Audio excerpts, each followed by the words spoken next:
Shikues të nderuar, përshëndetje, mirë se erdhët në Klik, emision që në edicionin e vetë të parë këtë javë të fundit këtë muaj kuptohet e ka një format hibrid.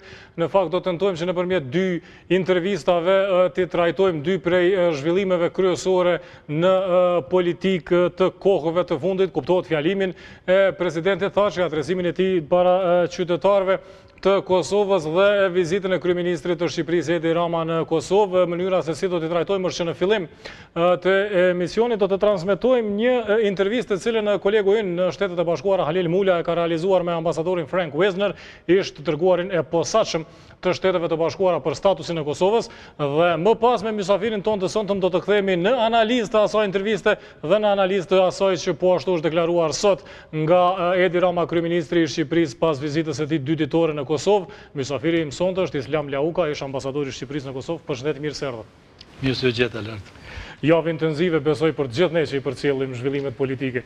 Po, kjo ka qenë disi më shumë, po në Kosovë gjithmonë jemi mësuar me intensitet. Me tempo intensive. Atëherë, paralajmërova, është një intervistë gati 20 minutëshe e përgatitur nga Halil Mula me ambasadorin Frank Wisner, në cilën ai jep përgjigjet dhe pikpamjet e tij, qoftë për agjendën që ka aktualisht Amerika, gjithsesi Shtetet e Bashkuara në raport me dialogun Kosovë-Serbi, qoftë dallimet që i kanë Shtetet e Bashkuara me Bashkimin Evropian, por edhe kuptohet për fjalimin e djeshëm të presidentit Thaçi dhe faktin që tashmë është publik lajmi se ka tendencat që të konfirmohet aktakuza ndaj tij për krime lufte, pas së cilës kthehemi në bisedë në studio për të trajtuar këto dy tema.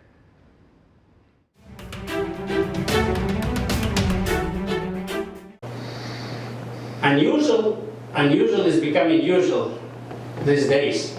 We're at abnormal normality. How are you managing this? Well, these are extraordinary times. Extraordinary for the entire world, for the United States, for Kosovo. I cannot begin to tell you, 2020 is turning out to be really a terrible year, annus horribilis. We're only about halfway through it, and who knows what will happen between now and the end of the year. In this country, as you know, we're living through three simultaneous crises. We're living through the COVID-19 crisis, the corona crisis. We're living through an economic crisis in which nearly 35% of all Americans have lost their jobs, have no jobs. Business is slowed down across the country. And third, we are experiencing a crisis inside this country, inside our own social structure, as Black Americans are demanding their place in the sun and justice in the wake of the killing, the tragic killing of George Floyd. So we have a race problem, a pandemic problem, and an economic problem. And then we have an election coming up to make matters more complicated. Beyond that, we have the world. It's an extremely complicated place. And then, of course, there's this dramatic news from Kosovo. Speaking about elections, what's your prediction? You know, I've been around long enough not to make predictions. Every prediction I've made tends to be wrong. And particularly when you have 4 more months to go before the election. There isn't any doubt at all that the president's standing has slipped.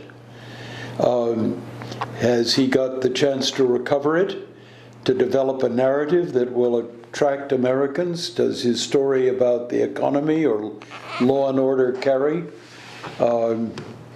He's got some work to do.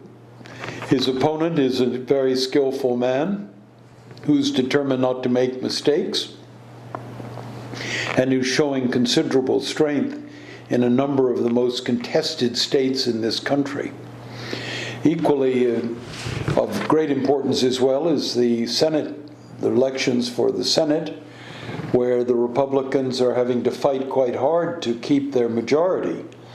And there are several seats that are very much in danger, so it is by no means certain the Republicans can keep the Senate. As regards the House of Representatives, that's a different matter. I think the Democrats have got a secure hold on the House of Representatives. So let's wait for November, or certainly the best time to predict elections is about 2 weeks before those elections. And we're certainly a long ways, with many surprises in the world and here at home still to come. So we'll meet then again. I should like that. Thank you. In this boiling pot that is happening, as you mentioned, there are quite a few things. Is Kosovo finding itself as well? The very much anticipated meeting in the White House between the highest representatives of Kosovo and Serbia, mediated by Ambassador Granel, was cancelled after Kosovo Specialist Prosecutor's Office announced that they filed an indictment accusing Kosovo President Hashim Thaci of war crimes. Do you think that dialogue can continue after the publication of this information? Do I think what can continue? The dialogue can Oh, the continue. dialogue. Excuse me. Yes, sir. Well, it must. But there is a lot that has to take place before you can have a serious political dialogue that begins again.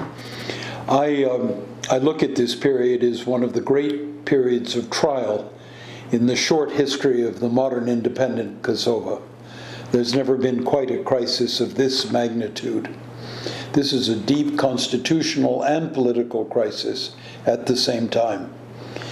And we now have an accusation that has been announced in the press in a most unprecedented manner. I have never known a prosecutor to go public with his accusation before the judge himself ruled on the validity of that accusation. This is most unusual, indeed unprecedented. Now, it's nonetheless a fact. And I have listened carefully to the speech of the President of Kosovo, President Thaci, and I believe he has taken the only position he could, but I admire him for taking it, of saying that if this prosecution is confirmed by the judge, he will stand down as president and deal with the judicial consequences. I admired furthermore his statement that he has always supported justice, the establishment of the tribunal, and he'd long given his word, even before his presidency, that Kosovo would respect the will of the international community and the workings of the judicial system. So what worries me now, to be very frank, is the crisis. For this is unprecedented. And the institutions of Kosovo are still young. The political consensus in the country is still weak. This is a big blow.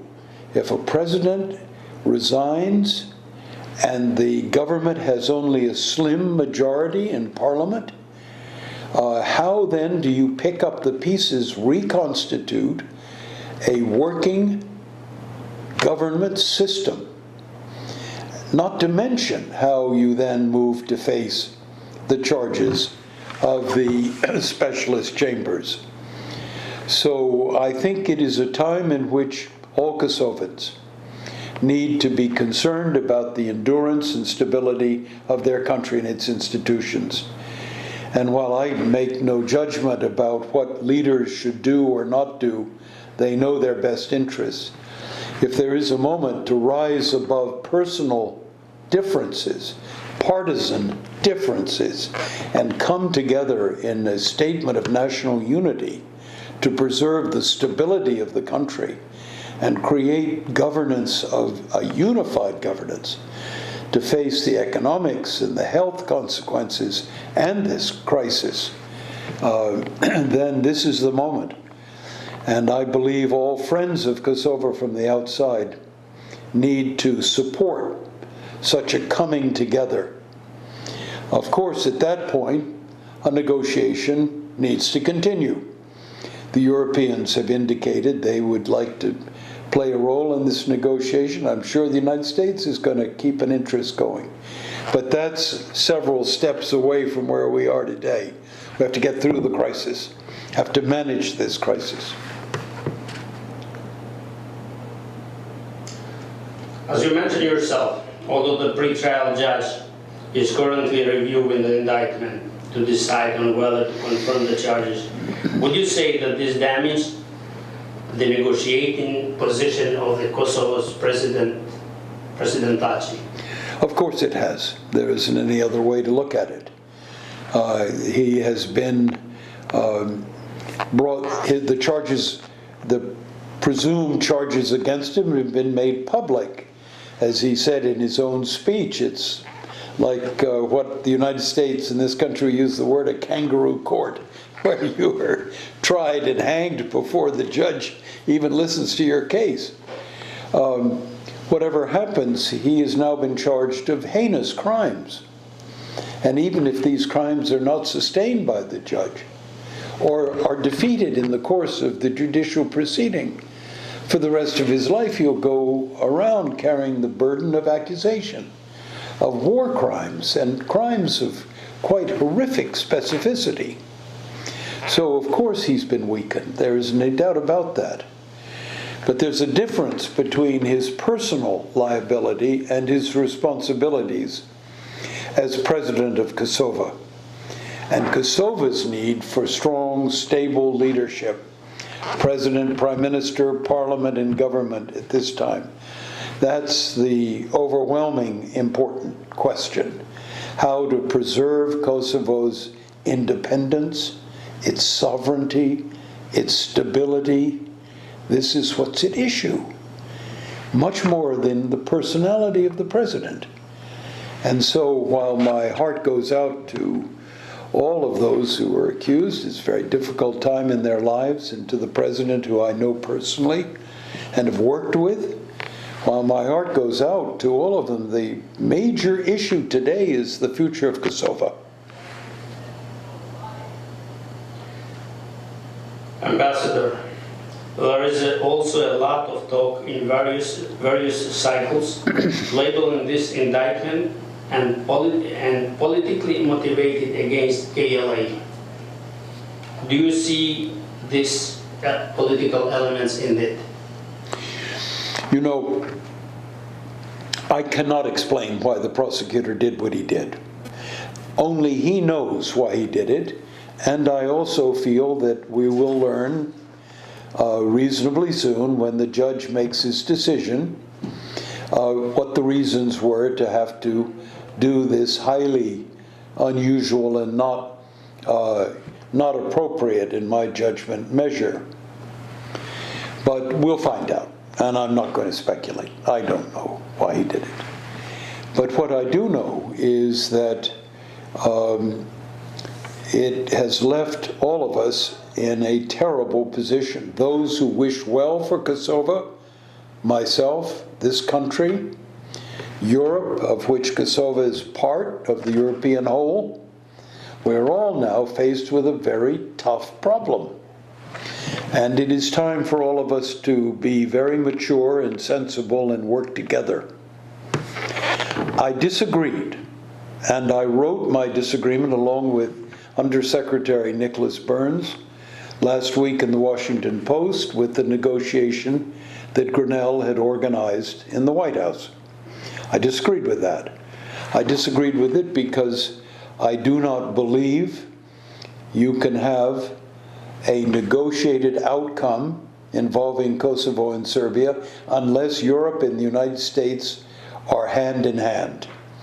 And the fact that we went on our own without proper consultation and a unified action, or trying even to get one with Europe, I believe is a mistake. But it is a mistake born of some reason. My European friends have been very slow to deal with the problems left in the Balkans. They have not provided free entry into Europe for Kosovo's citizens. They have not provided the resources to build the infrastructure the region needs. They have not been as purposeful in the negotiations. So Europe has got now to pull its act together, and we in Europe have to show some good judgment and work together. Ambassador, lately there have been open disagreements between US and EU representatives regarding Kosovo-Serbia dialogue, and that led to this polarization even in Kosovo. Do you think US and EU are running two different agendas in this process? Unfortunately, I do, and I think it's to the detriment of the outcome, which is a stable Balkans. I believe that together, the United States and the EU can accomplish great things we have in the past. Divided, we're weakened. If the United States, as Mr. Grinnell decided to pursue a negotiation without consultations with the Europeans, it meant that whatever he accomplished could not be sustained unless Europe picked up, and there was no prior agreement. So, no, that's why I wrote in opposition to the negotiation. I wrote in opposition along with Nick Burns because basically we believe that the best interests of the region, of the United States and in Europe have been over the last decades working together for peace in the Balkans. We have also seen U.S. administration step up in the process once Ambassador Grinnell was special presidential envoy for Serbia and Kosovo peace negotiations. How does the approach of Trump administration compare to the previous administration when it comes to Kosovo? Well, past administrations, and I go back to the time of President Clinton when the Kosovo matter first became a major international crisis. Actually, it started under Bush, but at that moment, we came to the conclusion, we in the United States, that if Europe was to be stable, Europe was to be peaceful, Europe was to be whole, you had to bring about peace in the southeastern Europe, in the Balkans. And it had to be done hand in glove. The United States and Europe hand in hand. And every crisis we faced in the region, we and the Europeans have gone at it together.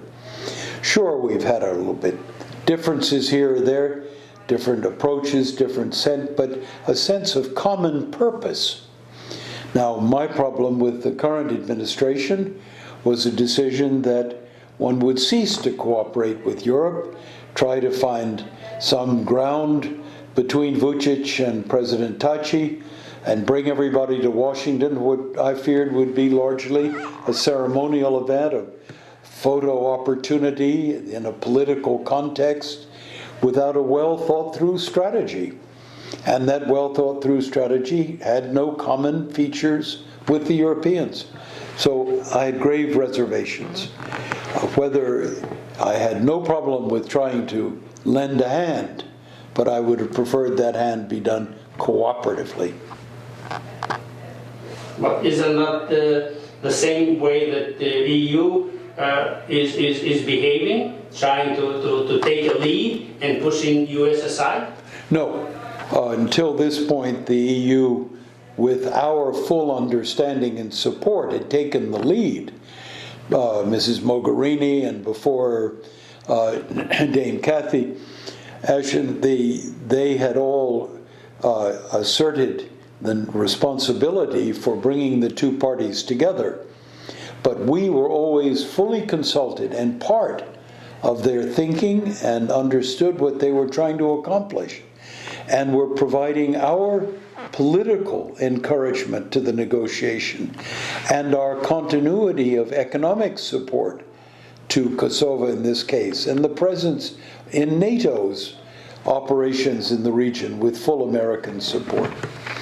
But to have our administration come along and block economic support for Kosovo, I thought was profoundly wrong. I thought the threats that we might withdraw our NATO contribution from Kosovo, it's also dead wrong. We don't deal with our friends in Kosovo with threats. We deal with understanding and agreement. So we needed to rebuild, we now need to rebuild that sense of trust and confidence and respect that Kosovo deserves.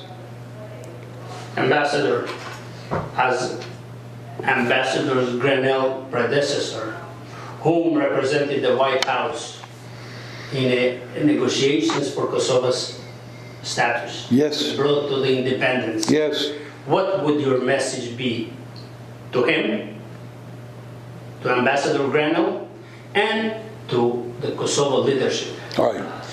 Well, first of all, my message to anyone who listens to me, I'm long retired, but my message, born of considerable reflection, is it is urgent to achieve agreement between Kosovo and Serbia and to create a set of normal circumstances between the two so that they are not undermining each other's prospects. Instead, they're working together.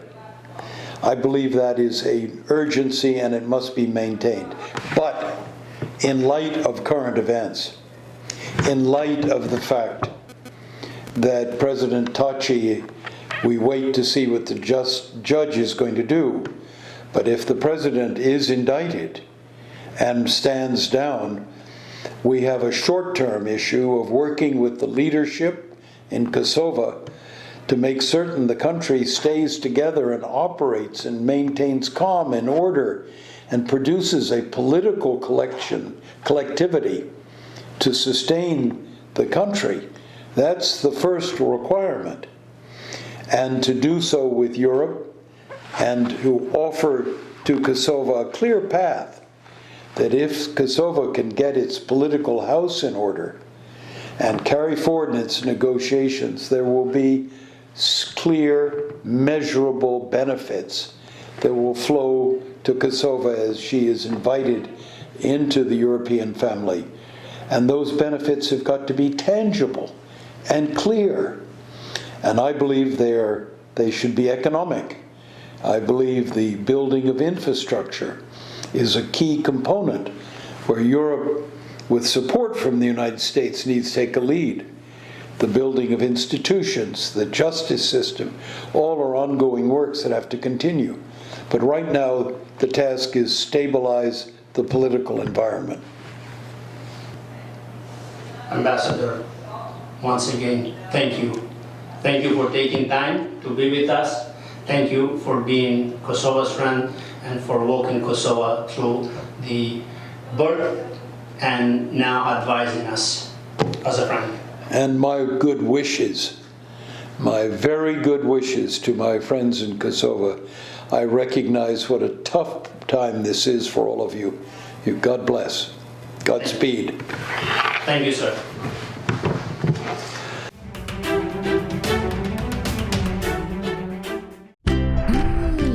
Po këtë ja vazhdon të më befasoj me ofertat e saj. Po ofroj ka kushte shumë të mira për depozitat. Shkova në bankë, ja fatizova parat dhe mora interesin e depozitës me njëherë. Me parat e fituara, vendosa t'i bëj një dhuratë vetes. Për këtë, banka juaj e depozitave në Kosovë.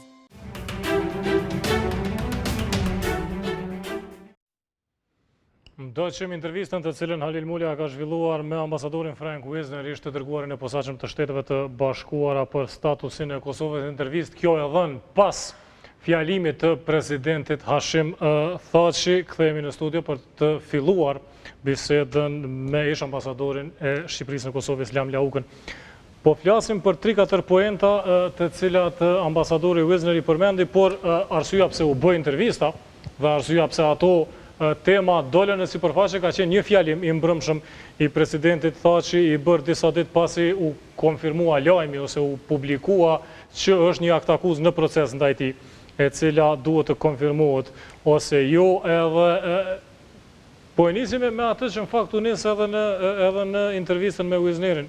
A është ky momenti që e ndon ose e prish procesin e dialogut, atë që është bërë deri më tani? Tani, më lejoni një herë që të shpreh një vlerësim për personalitetin e Wisnerit. Unë kom pas fatin në Tanja, kom takuar në New York.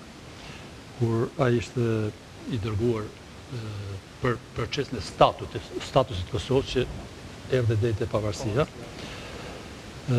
Ky është një mik i madh i Kosovës dhe bën pjesë tek ajo plejada e shquar diplomatëve amerikan me Albrightin, me Daniel Fried, zëvendës sekretar shteti, Nicola Burns, Rosemary DiCarlo, që ka përfaqësuar Amerikën në grupin e kontaktit.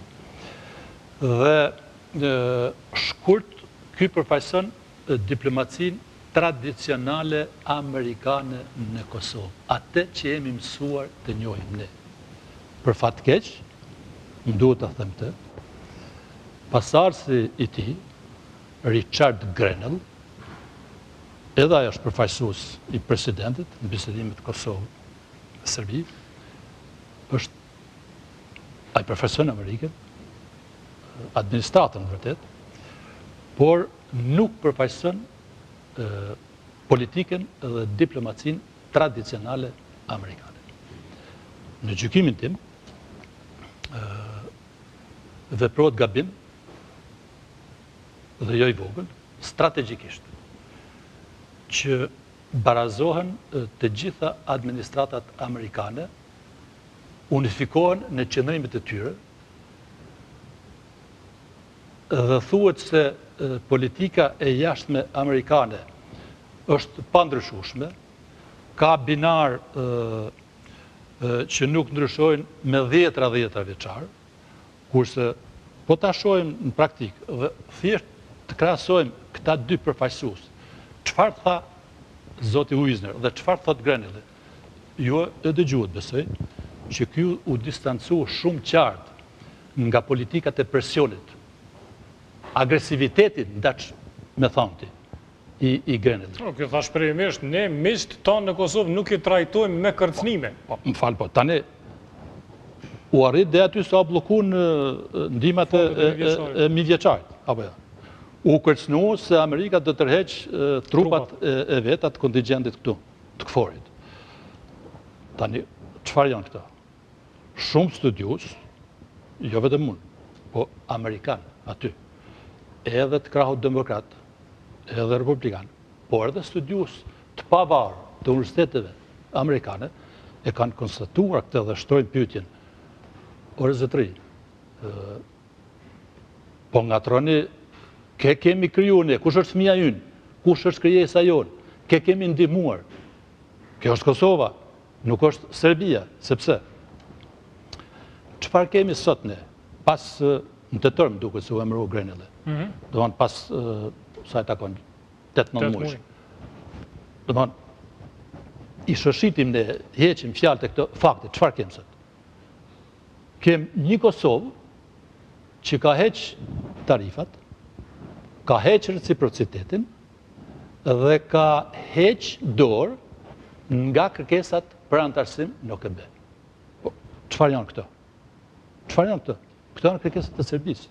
Sepse Serbia ty të konsideron një krahin autonome të saj, kosmet, thot ajo, që s'ke drejt shtetësie, nuk je pseudo-shtet, si shtot edhe Putini, kuazi shtet, thonë ata, dhe ti du të vish të kun kushtet që të thëmon i pa barabar. Si i pa barabar? Po pa atribute shtetëror, pra, sepse në qoftë se ti detyrohesh me heq dorë nga kërkesa elementare për njohje si shtet dhe antarësim nuk e bë, do më thonë ty s'konsiderosh shtet. Në qoftë se ti heq dorë nga reciprociteti, ç'është reciprociteti?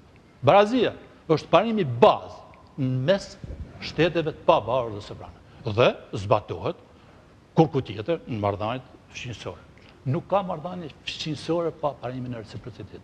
Në qoftë se nuk ka reciprocitet, atëherë njëri ndaj tjetrit ka marrëdhënie nënshtrimi. Në këtë rast, Beogradi ndaj Kosovës. Kështu që, mu më vje shumë mirë që e dëgjova Wisnerin, edhe ai ka mbet besnik asaj politike tradicionale amerikane, dhe besoj që dëgjuhet edhe thekset ku i vuri ai, menaxhimi i krizës tha në këtë situatë. Stabiliteti i Kosovës i theksoi në disa momente. Bashkëpunimi amerikan edhe BE, pa këtë dyja ne kemi bashkëpunuar në atë kohë dhe arritëm sukses. Dhe edhe tani nuk mund të ecim tutje, po së bashkëpunuam. Domthonë, janë disa piketa që politika dhe diplomacia amerikane ka vunë më kohë këtu në Ballkan dhe kemi pas sukses. Për fat keq, administrata Trumpit, duke qenë një administratë jo konvencionale si administratat e mëparshme, një administratë që ka kriju probleme jo vetëm këtu në Ballkan, por edhe në Europë. Ju dini që përçarjet transatlantike, përçarjet midis BE-s dhe SBA-s nuk ekzistojnë sepse i futëm na me njëri tjetër. Ne s'kemi aq takat sa të futim ata me njëri tjetër. Ata janë elefant. Ata kanë probleme shumë më të thella me njëri tjetër. Dhe burojnë janë probleme konceptuale, kryesisht me disa administratës së Trumpit dhe BE-s. Biles këtë periudhë, studiuesi serioz, kryesisht realizmit politik, po dhe institucionalizmi liberal, e konsiderojnë fazën e tanishme të hegemonisë amerikane hegemoni jo liberale. Ka shumë rëndësi këtë term. Ndërsa Kosova çfarë është? Është produkt i hegemonisë amerikane, po cilës hegemoni? Liberale. Hegemonia e jo liberale dhe liberale janë si dita me natën.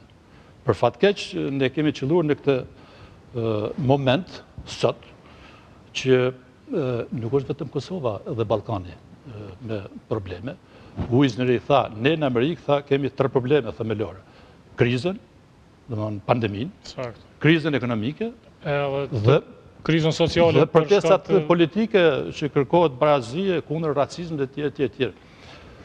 Por është krizë e gjithë bota dhe prirja në përgjithësi e botës sot nuk është drejt humanizimit, drejt vlerave liberale, por pandemia po tregon se domethënë që nuk është në interes tonë për fat keq, po shkohet drejt mbylljes në guaskë nacionale, në interesat e veta, në kthimi që pa të thënë Trumpi para 4 vjeç i ftyrës nga vetja, tani nuk është vetëm fenomen amerikan.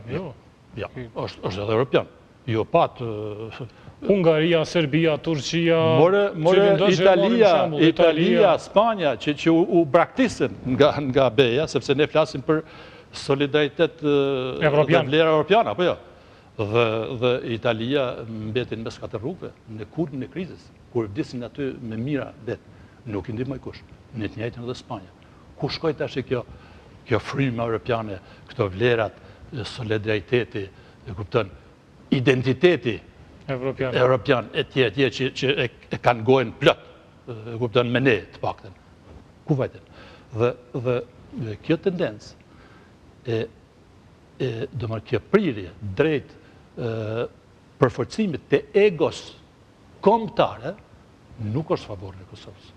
Por ne duhet të paktën ta kuptojmë që si po fryn era edhe të mos rrit me dorë në xhep që e kemi ne Amerikën. Okej.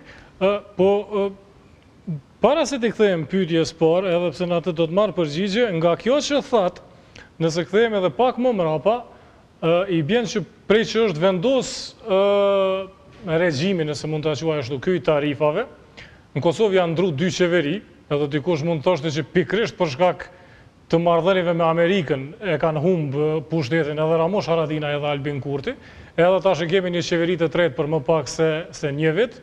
Dialogu ka qenë pika kryesore në agjendë tek të 3 këto kabinete, edhe të Ramush Haradinaj, edhe të Albin Kurti, edhe të Abdullah Hoti, dhe procesi jo që s'ka marrë epilog, por tani duket më i largët se sa kur për shkak të konfirmimit ose për shkak të publikimit të aktakuzës ndaj presidentit. Dialogu ka qenë dhe mbetet thembra akilit këtu në marrëdhëniet midis Serbisë dhe Kosovës, por zgjidhja që u përpoq të jap Grenelli, mu më duket e pa qëndrueshme dhe shumë vështirë e zbatueshme, sepse ai doli me propozimin, jo merrni mend letrat e Trumpit në vitin 2018 dërguar Thatchit edhe Vučićit, po, ku flitet për një marrëveshje të madhe që merr në konsiderat interesat e palëve dhe u fol edhe për nënshkrim një ceremoni në kopshtin të ndafilave për qeshorjen e vitit kaluar. Pra fliti për marrëveshje përmbyllëse, përfundimtare, që fliste edhe për njohjen e Kosovës, në vërtet që ishte shumë pozitive, dhe vlerësimin e Kosovës si element stabiliteti këtu në Ballkan. Tani, ku degradoi? Grenelli flet për diskutuar në terma ekonomik, për investime, thot, le të kuptohet për një paket, një plan Marshall, thot dikush. Ai ka dalë me një propozim Schengen, që këtu u mor si Schengen, në fakt. Edhe kjo ide tregon për mosnjohje, për fat keq të Ballkanit, as nga ana Trumpit dhe as nga Grenell, më vjen keq ta them, por asnjëri nuk e njohin, sepse edhe vrullit që patën marr ata ta bëjmë shpejt marrëveshjen, ta mbyllim, ishte shprehje e kësaj mosnjohje, sepse nyja kosovare nuk është aq e thjesht, pa ata kujtojnë që është e thjesht, e kuptuan që është pak me spec dhe u tërhoqën, dhe tash flasin për Schengen. Kush është Schengen? Schengen është një pikë atje, një rajon kin, që lidh Kinën kontinentale me Hong Kongun. Hong Kongu është një rajon që deri vonë 97-ën ka qenë pjesë e Britanisë dhe i ka kaluar Kinës. Por natyrisht me disa kushte që për 50 vjet atje me kanë regjimi që është, dhe mos me imponue, pavarësisht se Kina nuk po zbaton dhe tani ka një problem të madh. Ka protesta atje dhe po të mirë, po tani e kuptoni defektin këtu.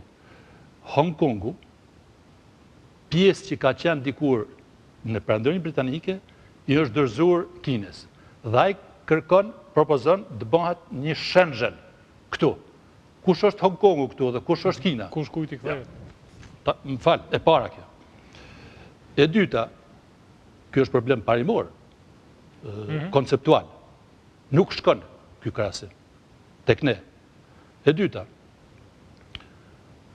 Amerika, të paktën deri tani, dhe ai përfaqësuesi Wisner që foli tani, e ilustroi shumë bukur. Kur themi Amerika, ne kemi thënë politika, siguria, të gjitha çështjet e mprehta të Ballkanit, në 30 vitet e fundit, janë marrë përsipër nga Amerika, jo nga Europa. Pse? Sepse Europa është një organizatë ekonomike në radhë parë. E dini që kur u krijua Bashkimi i Çmyrave, edhe vazhdoi, tani është një aktor, quhet sui generis, sepse pretendon që me atë muskullin e fortë ekonomik të ketë edhe ndikim gjeopolitik, por nuk ka vend, sepse s'ka ushtri, dhe ajo prapë sillet nga sillet me problemet ekonomike merret. Jo Amerika. Amerika është marrë dhe duhet merret me problemet politike. Dhe konflikti pa përfunduar midis Kosovës dhe Serbisë, zoti i nderuar lart, është ekonomik apo politik? Është politik dhe shumë i mpret. Dhe po zgjidh ky problem, domethënë si problem politik, që ajo ta njoh Kosovën, se këtu është çështja. Sillemi nga sillemi ne, këtu përfundojmë. Duhet ta njoh Kosovën si shtet. Po së bëri këtë, sado aspekte ekonomike përpiqet zoti Grenell të zgjidh, nuk e ka zgjidh çështjen e Kosovës. Është iluzion. Është iluzion. Kështu që vim tek bisedimi. Po, është në rëndic, përsëritje dhe Wisneri, por unë e kom thënë dhe përsëri prap. Nuk është çështje aq e mpret, sa që është paraqit paktën nga Thaçi dhe ndoj mbështetës e tij, unë ma shumë kom mbështet programin e Vjosa Asmanit, të Albin Kurtit, që i numërojnë disa çështje të mprehta të brendshme, Para bisedime. Këtu, para bisedime, pa tjetër. Po jo mëse, po tha bisedimet, ti në fakt po thu që fytin tonë ka ndoraj. Dëmon, ne s'marrim dhe të frymë pa bërgat. Nuk është kështu. Duhet të zgjidhim problemet që vlojnë këtu. Kush janë problemet? Por zotni, Kosova është bërë vendin pa banueshëm. Nuk duhen me ndaj këtu. Besoj e dini që janë gati me pagu mira euro, veç me hub prej Kosovë, me ik diku. Ajo është pak a shumë e njëjta në shumicën e vendeve të Ballkanit. Këtu është me theksume. Po flasim Një, për trend. Dë. Jo. Si që është në Kosovë, edhe në Shqipëri në vërtet, është e njëjta gjë, por këtu është shumë e mpret. Dë. A është shteti i kapur këtu? Që, domthon, Konstatohet me raporte të ndryshme dhe volumtime. Me DBS, me pa preshtim, a pranojmë këte? Po, çdo më thënë shteti i kapur. Tani, a ta zgjidh ty problemi i bisedimeve këtë, apo s'ta? Nuk ta zgjidh. E ke për detyrë ti. Pa punësia, zhvillimi ekonomik, reformat në arsim. Në vje keq. Po mirë pra, ato matjet që banë Kosovën, ty të nxjerrë Goxha keq. në fund. Atëherë, këto janë për mua çështjet e para jetike që duhen zgjidhur. Dialogu ka rëndësi, por nuk është aq jetik. Ai do të ndihmojë. Sepse në fund fundit, Kosova nuk është se varet totalisht për Serbisë, se i ka rrugët e hapura, i ka me Shqipërinë, i ka me Maqedoninë, i ka me Mali. A do të flasim për atë se si po funksionon me Shqipërinë, por nëse ndalemi edhe pak tek ajo që Wisner deklaroi, janë dy gjëra, tha dialogu duhet të vazhdoj, por pozita e Hashim Thaçit është dukshëm e dobësuar për shkak të kësaj akte akuze dhe pavarësisht nëse i konfirmohet akte akuza apo jo, është diçka që si barr do ta mbaj për shkak të peshës së krimeve të cilat qëndrojnë në akte akuzë. Nëse pozita e Thaçit është e dobësuar, a mund të vazhdoj dialogu edhe nëse po si?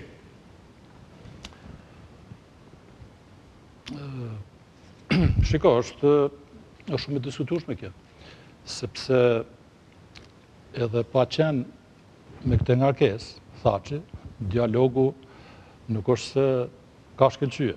Të paktën po flas për palën kosovare, sepse ka pas shumë mosmarrveshje, ju dini disa kohë ka pas kundërvënie midis dy figura kryesore, domethënë presidentit dhe kryeministit. Presidentit dhe disa kryeministrave. Po, me radhë pra. Po, ashtu është.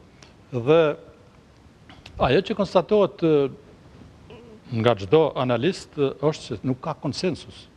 Nuk ka konsensus. Tani është kjo akuzë, e cila nuk është konfirmuar zyrtarisht, por edhe pa u konfirmuar, ajo dëmin ndaj postit të presidentit, po them ndaj postit të presidentit, jo ndaj Thaçit, ndaj postit të presidentit e ka bërë. Dhe besoj që jeni ndjeni të një informacioni që erdhi sot nga një zëdhënës i BE-s, si pas cilit BE-ja, Tanje Tutje, nuk do të reduktoj, thot shprehimisht, bashkëpunimin me Thaçin, që po ta përkthejmë në Shqip, do të thotë që ne nuk do merremi me të. Dhe e njëjta situatë edhe me faktorë tjerë, por BE-ja është faktor kryesor për ne, sepse Parisi vjen. Dikush tha që me datën 10 mendohet takimi, dhe nëse vjen ky takim dhe nuk i vjen ftesë Thaçit për këtë arsye, atëherë këtu nuk i bëhet dëm personit, po i bëhet dëm Kosovës. E para, e dyta, edhe nëse i vjen ftesë, gjë që unë e përjashtoj, me këtë hipotekë që ka tani prapa akuzën, nuk mund të përfaqësoj Kosovën. sepse ta zëm se edhe herë dhe shkoj, dhe mendja e gjithë gazetarëve nuk do tjetë për qa shkon aty ai, por si po ballafaqohesh me akuzën që të është bërë. Kështu që unë do të mendoja që se e jep Ujzën një sugjerim aty, thot një qeverit, ai thot bashkuar, po e ka idenë për qeverit unitetit, që i themin e këtu, ose teknike, se u fol edhe ca ditë. Dje, pardje, më duket se ka qarkullu këtu. Në gjykimin tim, qeveria Huti është shumë e dyshimt për nga legitimiteti. Është e ligjshme, sepse dolin nga parlamenti. Është votu, jemi në rregull, gjykata kushtetuese ka konstatuar. Legitimitetin e ka shumë të brisht. Dhe kjo qeveri nuk ma mërmenja që ka kapacitetin e nevojshëm dhe mbështetjen e nevojshme për të zhvilluar bisedime kaq komplekse dhe të vështira, se mendohet për fazë përmbyllëse, me Serbinë. Nga ana tjetër, e quajt dyshimt mundësinë e realizimit të një qeverie të tillë, sepse Partia Demokratike, po them, që është partia e tretë në parlament, i ka dy figurat kryesore të vetat tani të akuzuara. Mos harroni se janë edhe 9 tjerë, po na të akuzë, që nuk po pragjykoj se të kujat janë, po natyrisht janë të lidhura me ata që... Me këta dy njerëz të cilët janë në këtë akuzë, emrat të cilëve janë publik. Dhe nuk do të mbyllet tu lista. Domethënë se unë e thash edhe një televizion tjetër të Shqipërisë, gjykata speciale, kur këtu e ngritëm me lehtësi, nuk do pritej flet lavdrimi për saj, as dekorata, akuza do pritesh. Kështu që mund të ketë prap akuza që mund të prekin edhe eksponent tjerë të PD-s, dhe është shumë vështirë që të futet një qeveri. Plus kësaj, ne e dimë dhe qëndrimin e vetëvendosjes, që vështirë shumë vështirë. Ata i kërkojnë. Kështu që praktikisht e shoh të parealizueshme. Mendimi im personal është ky, që kjo qeveri duhet bëj përpjekje aq sa mundet me menaxhu këtë krizën e pandemisë, që për fat keq pothuajse ka dalë jashtë kontrollit. Një kjo, krizën ekonomike që është e lidhur me këtë. 2, dhe të përgatit vendin për zgjedhje. 3. Me bisedimet kam përshtypjen që është kock shumë e rëndë për të. Dhe Zoti Thaçi, unë mendoj, është në të mirën e Kosovës që ta jap dorëheqjen dhe me kushtetutën e Kosovës pozicionin e tij mund ta marrë Vjosa Osmani, siç ka vepruar herën e parë Zoti Jakupi, po, një kandidaturë që për mua, për kohën që mbetet, domethënë 6 muaj. Po, nëse përgatitet vendi për zgjedhje, kushdo që vjen, kushtimisht thënë nuk është që... Po edhe ai do të jetë i përkohshëm, e kupton, edhe nuk është se do ketë ndonjë rol. Para se të flasim për vizitën e kryeministrit Rama dhe domethënien e saj për marrëdhëniet Kosovë-Shqipëri, edhe një çështje që ndërlidhet me intervistën që dha Wisner, e pranoi që ka agjendë të ndarë ndërmjet Shteteve të Bashkuara dhe Bashkimit Evropian në raport me Kosovën. Pyetja është, a i kemi kontribu na asoj agjende, nëse ose kontra avaret nga ne që ato dyja të kthehen në të njëjtën faqe? Lart, unë mendoj që përçarjet perëndimore kanë ekzistuar. Ato kanë ekzistuar dhe më përpara, jo vetëm sot. Ne, për shembull, ju e dini që Gjermania, Franca kanë qenë kategorisht kundër ndërhyrjes amerikane në Irak. Apo jo? Saktë. Që pastaj doli Bushi dhe foli edhe për një bosh të keqes. Dhe futi edhe Rusinë aty, Parisin dhe këto. dhe foli për Europën e vjetër dhe tre. Europa vjetër ishin këta që ishin kundër, Europa e Polonia dhe Europa lindore. Këto kanë ardhur duke u thulluar, sidomos me administratën e Trumpit. Janë shumë çështje për cilat ata nuk bien dakord. Sepse Trumpi, duke qenë jo konvencional, jo i marrun vesh. Shiko, ai në parim është kundër bashkëpunimit shumë palësh. Nuk i beson. Ai është për marrëveshje dy palëshe. Deal, thot ai. Good deal. Bisedojmë në dytë merrem vesh edhe bashkëpunim shumë palësh.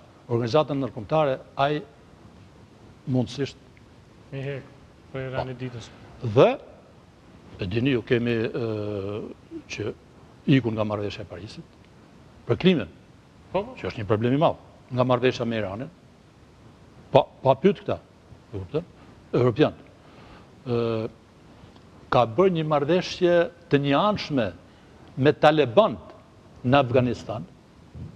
Domthonë se ka pyet fare aleatën e vet, qeverinë e Afganistanit. Afganistanit, hiç, ka bën një marrëveshje të njëanshme me ata, edhe ka thënë tash qeverisi ka thënë do të zgjat. Po. Domthonë para pak ditësh u bë një plani për tërheqjen e 9500 trupave nga Gjermania. Pa u marrë vesh me këta. E kupton? Kur rastisht Grenelli ka qenë ambasador? Është muhabet tjetër, nuk po futim atje, sepse ai ka kriju disa probleme, sepse që kur ka shku muajin e parë, pa jo akoma, ka deklaruar që ne, domthonë unë, kam marrë këtu për të sjellë në pushtet forcat e djata, po jo si të Merkelit, domthonë në vendin ku ishte Merkeli, po ca tjera domthonë janë këto. AFD-ja, po, djatat, po, konservatore. Dhe po vetë Europën, ai e ka quajtur një konkurrent. Biles më të keq se Kina, ka thënë ai. Që i bie që Kosova është çështje e vogël që ata të dalin në agjendat kundërta, por... Shiko, Kosova, për atë, është një çështje rrugës, që ajo ka menduar të lehtë, në kalim e sipër, ta zgjidh shpejt e shpejt, dhe të thot atyre zgjedhësve vet, unë mendoj kështu se ka edhe tezat të kundërta.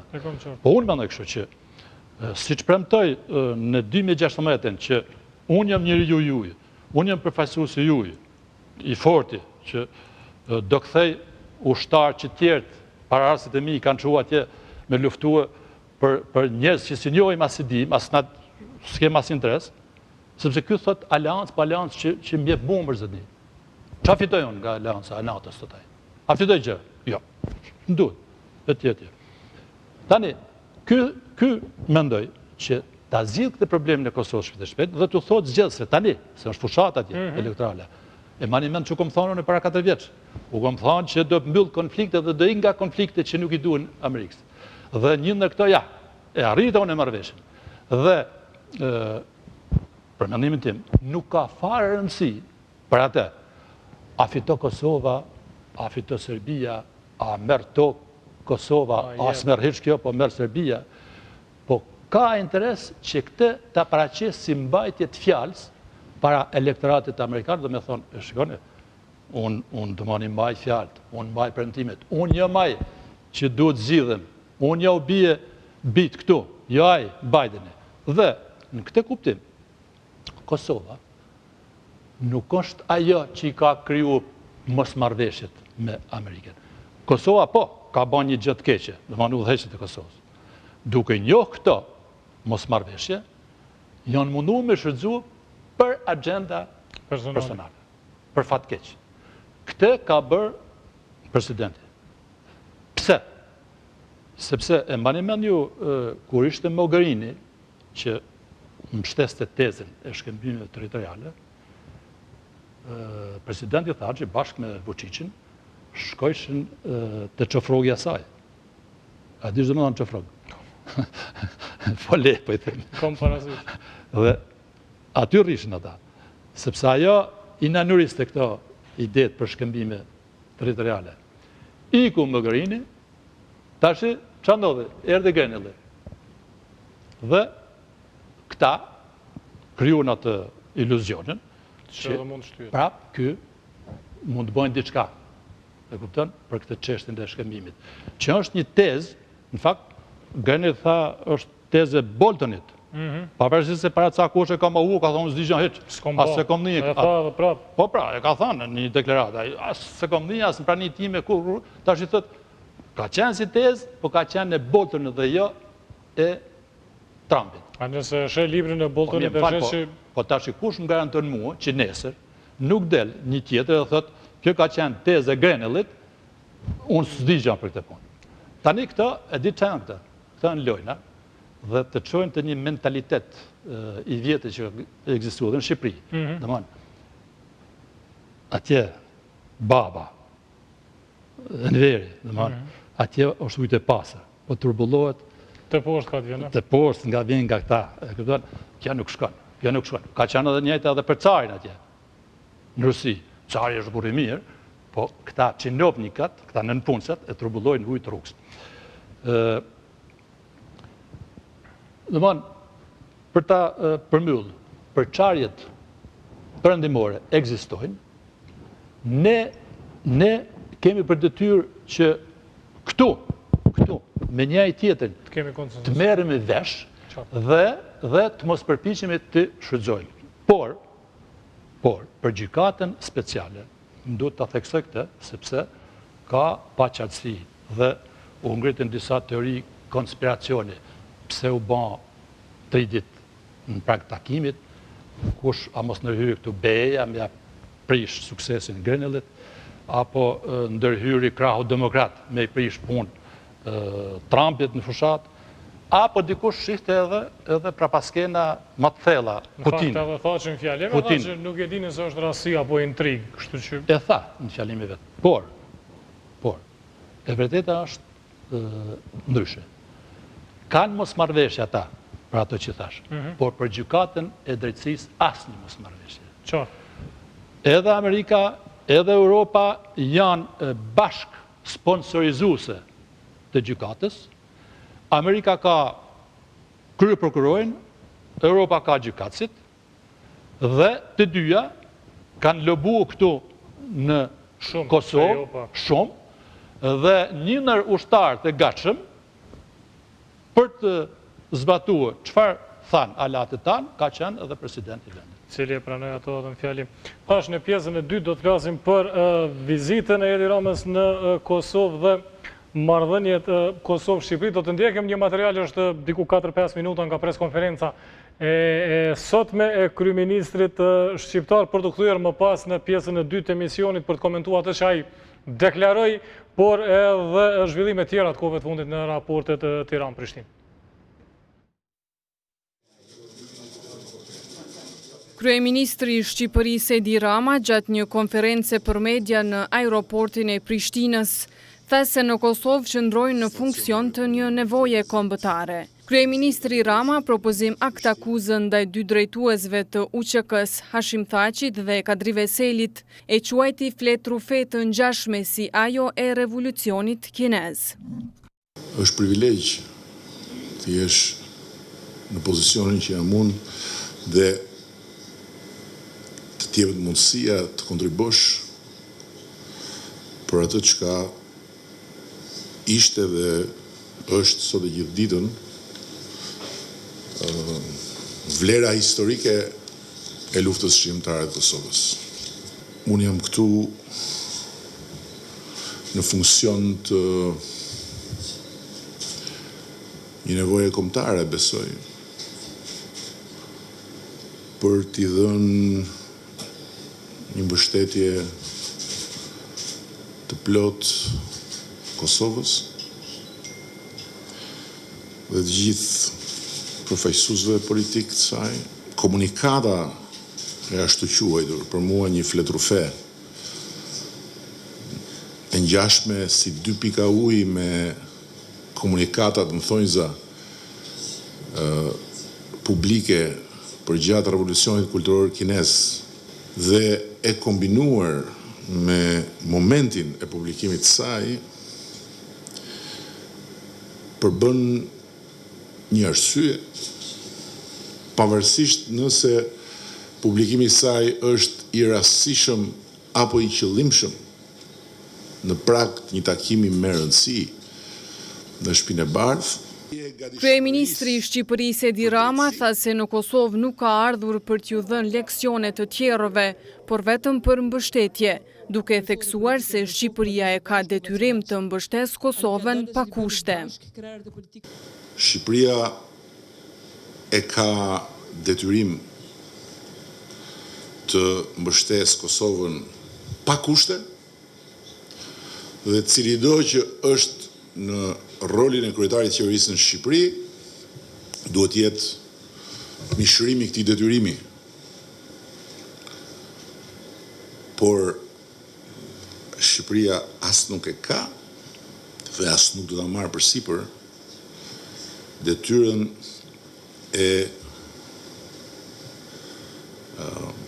kujdestarit apo e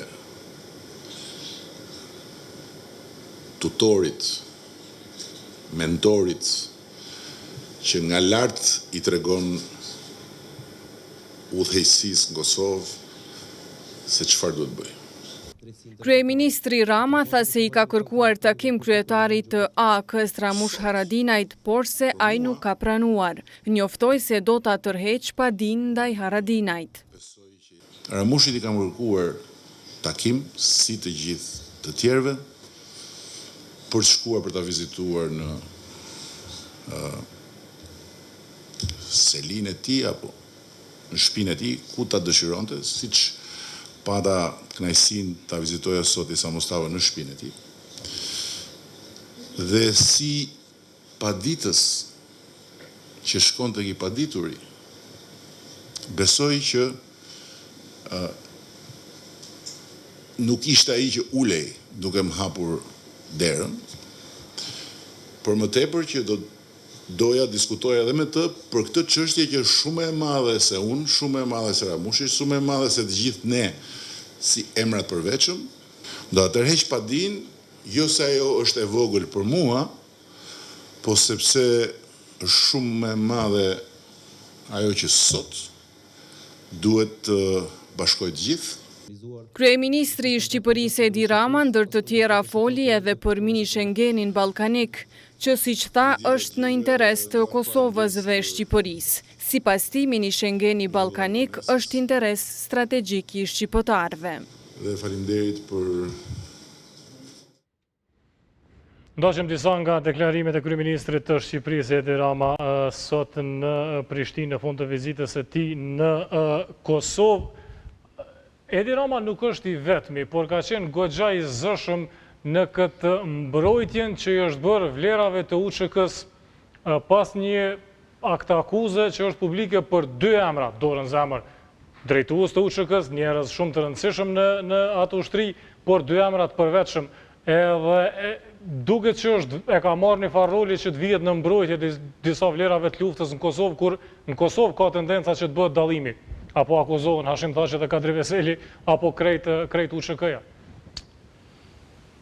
E kom dëgjuar konferencën e Edit dhe e kom ndjek edhe vizitën. Me të thënë drejtën, unë tani jam dhe më bëj pjesë tek ata njerëz që kom ushtruar diplomacinë për rreth 20 e sa vjet.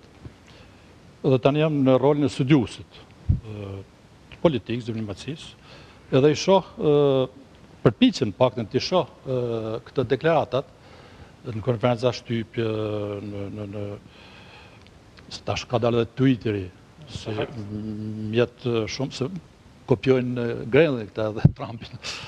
E kupton? Domthon përpiqen të depërtoj pak për tej.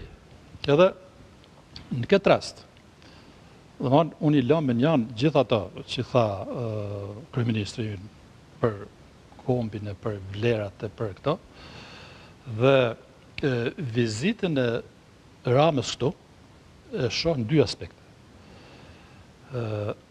Në aspektin e parë për interesat e veta të Ramës. Dhe më thonë, ai po e instrumentalizon këtë njoftimin e prokurorisë për ngritjen e akuza për krime lufte ndaj Thaçit për veten e tij. Pse? Mos të harrojmë që Rama, para këtij momenti, kishte kredenciale shumë të ulta këtu në Kosovë, për fajet vetat, sepse ju dini që atë idenë e famshme të tij të mini Schengenit. Për cilën fat që vazhdon të jetë interes strategjik edhe i Kosovës edhe i Shqipërisë. Po tani unë i marr në kompleksi që në këtë preskonferencë. Po. Mustafa i ka thënë po na kthen në një mini Jugosllavi. Apo jo. Për Amushën nuk po flasim, për Albinin po e pa. Domthon në përgjithësi, klasa politike, po dhe njerëzit e thjeshtë këtu në Kosovë, nuk e kuptojnë Ramën që flet me këtë gjuhë, edhe domthon e quajnë atë mik e shok, edhe ngre atë bashkëpunimin me Serbinë dhe e nxjerr Serbinë sikur qendrën e botës, e kupton? Në Kosova dhe Shqipëria para se të jem pjesë kontinentale, që të shohim nga Serbia, ne du të shohim nga Adriatiku, nga Joni, nga Mezeu, nga Perëndimi, apo jo. Aja ka zhvendosur që këtë bashkë e para, e dyta, është kryeministri i vetëm botë që ka akuzuar homologën e vet për shpifje. Se ky tha sot do ta tërheqi pa din? Unë jo, atë boni mira, atë domthon e vetmja gjë pozitive që pashun, kjo ishte. Por tha, jam vllau, tha një shtëpi tjetër, po ky vlla ka çuar në gjyq vllan tjetër, e kupton? Çfarë vllazërie ka ky?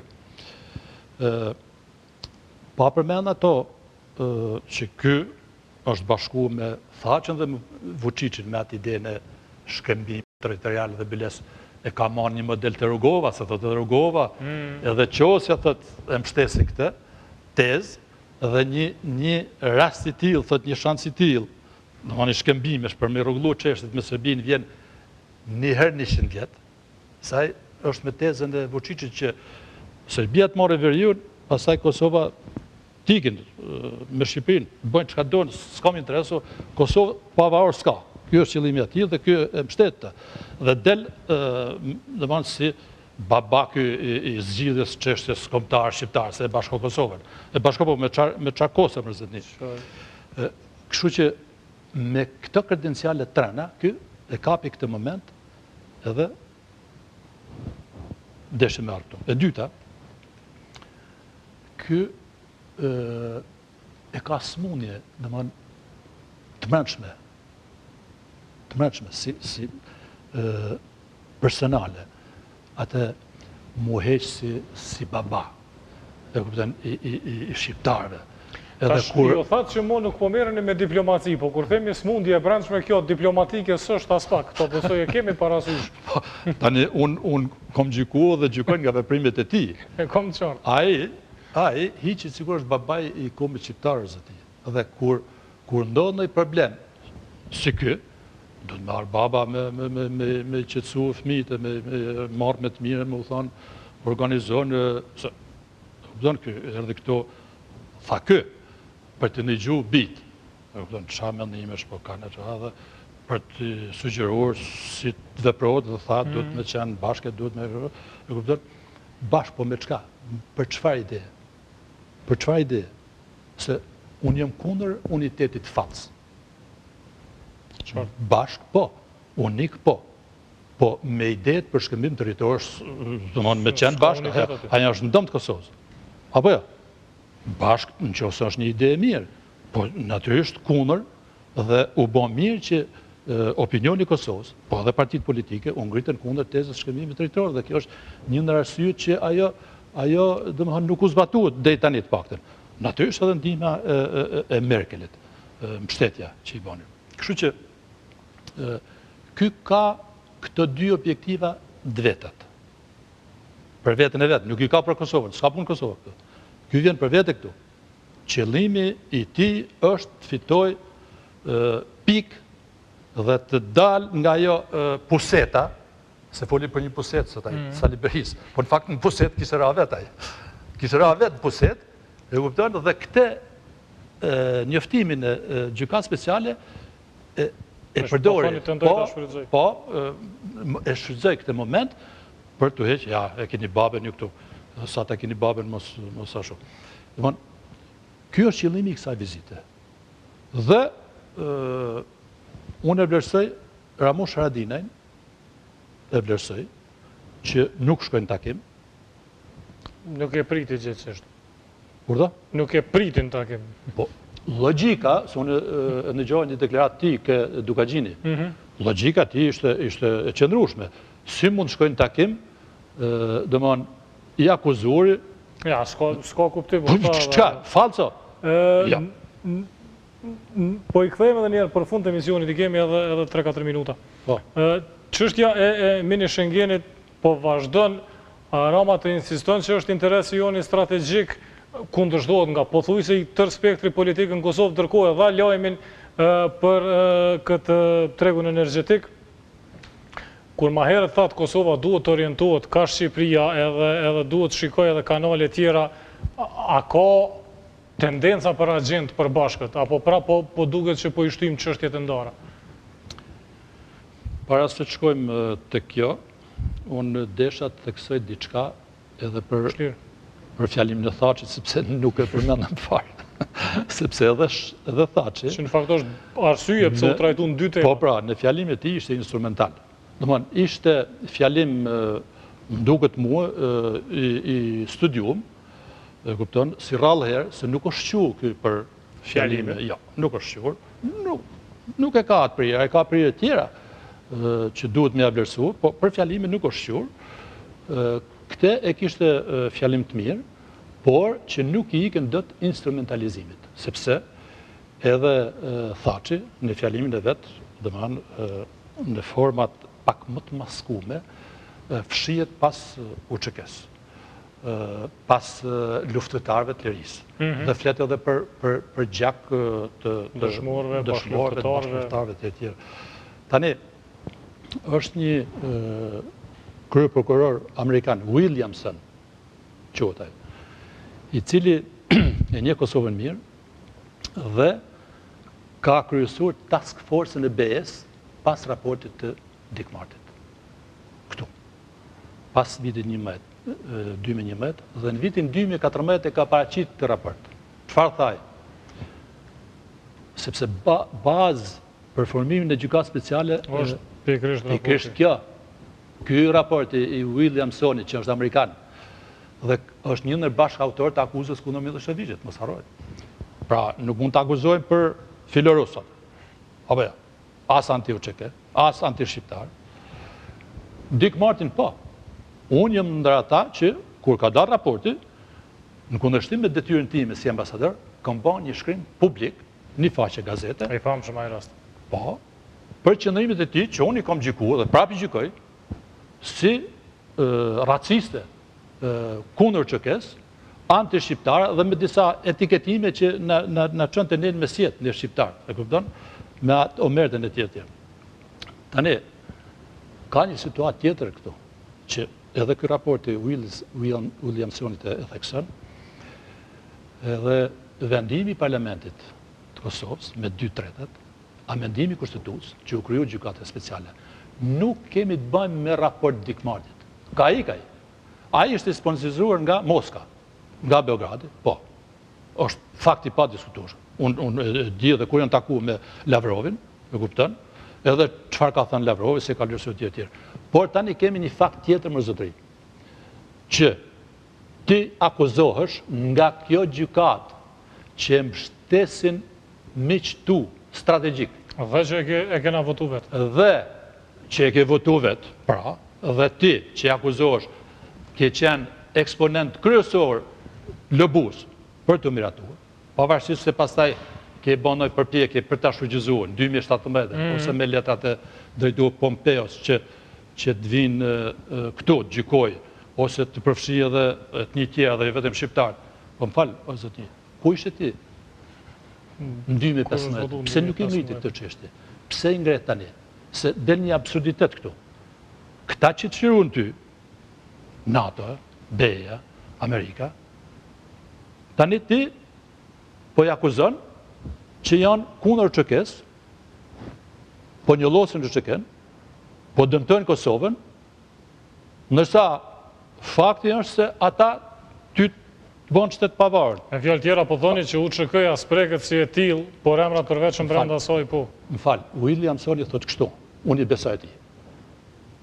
Legjitime. Unë i besoj atij. Ai thotë kështu. Nuk thot disa individ të ÇK-s, thot disa drejtues. Do më lexohet kjo. E ka intervistën para 3 ditë. Publik dokument. Disa drejtues thot, për fat keq, të ÇK-s, përqafun krimin, dhe përdorën UÇK-n për interesa dvetat, për agendat dvetat. Çfarë? Pushtet politik dhe pasuri me frigjepat. Ky është për mua instrumentalizim i UÇK-s atëherë dhe përpjekje për ta instrumentalizuar prap për të fsheh pas UÇK-s për lëkurën tonë. Dhe kjo është e palejueshme. Gjithashtu, për mua është e papërgjegjshme të flitet sikur flet Edi Rama, që flet trofejat e njoftimin e prokurorit, ose e krahason me ato të revolucionit kulturor kinez, e kupton? Por e kundërta është e vërtet, ideologjia e këtij, mentaliteti i tij është i tillë, totalitar. Domthon që sipas tij, politika dhe biles tha këtu, ne duhet vetë disojmë, tha, komunitetin ndërkombëtar që kjo akuzë, kjo hedhje balë që i bat UÇK-s, dhe kupton, nuk duhet të ekzistojë, sepse UÇK-ja kështu. Po pse më Edi Rama meti me rujt vlerat e UÇK-s? Ku ishte Edi Rama? M'fal, ku ishte Edi Rama kur luftoi UÇK-ja? E keni gjuti ndonjëherë që ka folë ky, më përpara për UÇK-n? Është marrë me art, më pas ka qenë kryetari i Tiranës, biografia e tij. Për UÇK-n ka folë ndonjëherë. Ku ishte Edi Rama kur u themelua gjykata? Çfarë? M'fal. Gjëra që dihen janë. M'fal, se unë kom qenë këtu në post të ambasadorit kur është diskutuar edhe në Këshillin e Europës. Dhe për turpin tonë, edhe parlamentarët tanë, përfaqësues atje, e diti që kanë mëkat, sepse pikërisht ditën kur diskutojnë në komitetin e jashtëm të asamblesë parlamentare, nuk kanë shku gjithë aty. Pra, kanë shku për punë të veta, diku të shpërndarë, se aty ke pas parlamentarë nga Shqipëria, ke pas nga Macedonia, kanë munguar edhe në atë mbledhje.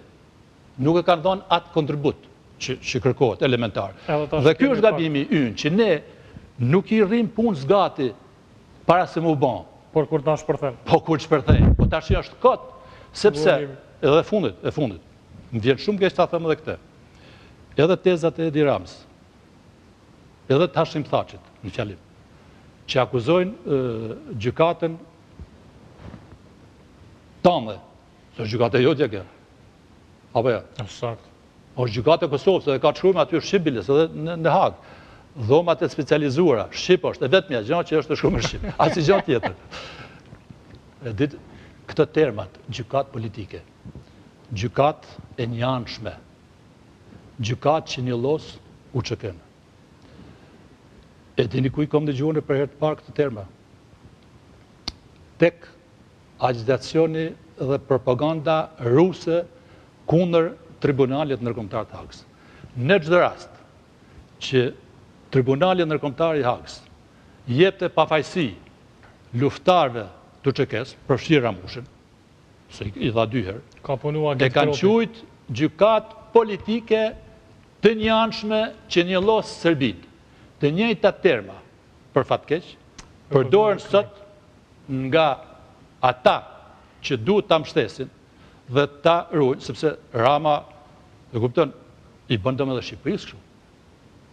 Që është temë shumë e mirë për ndonjë emision tjetër dhe Ideja është që shumica asaj që u diskutu në fakt si tema do të bartën. Nuk është që sot morën epilog, është paralajmëruar me njëherë të premte nëse nuk gaboj një vizitë e kryeministrit Hoti në Tiranë dhe mbasi disa prej temave dhe mund t'i kemi më të qarta, kurse për kohën dhe përmbajtjen sonte ju falenderoj që ishit me ne. Jo dhoni, ju falenderoj. Shkues të nderuar, me ish ambasadorin e Shqipërisë në Kosovë, Islam Laugën, biseduam për dy tema kryesore. Të parën e transmetuam në intervistë të Frank Wisnerit, ishte të dërguarit të posaçëm të Shteteve të Bashkuara për statusin e Kosovës, ku u trajtuan disa prej çështjeve kryesore të kohëve të fundit, që kanë të bëjnë qoftë me dialogun Kosovë-Serbi, qoftë me qëndrimin amerikan dhe atë evropian dhe diferencat ndërmjet këtyre dy qëndrimeve dhe vizitën e Edi Ramës në Kosovë. Këtu do ta shkajmëroj klikun për sonte, ne shihemi nesër, tema të tjera, këtu mirupafshim.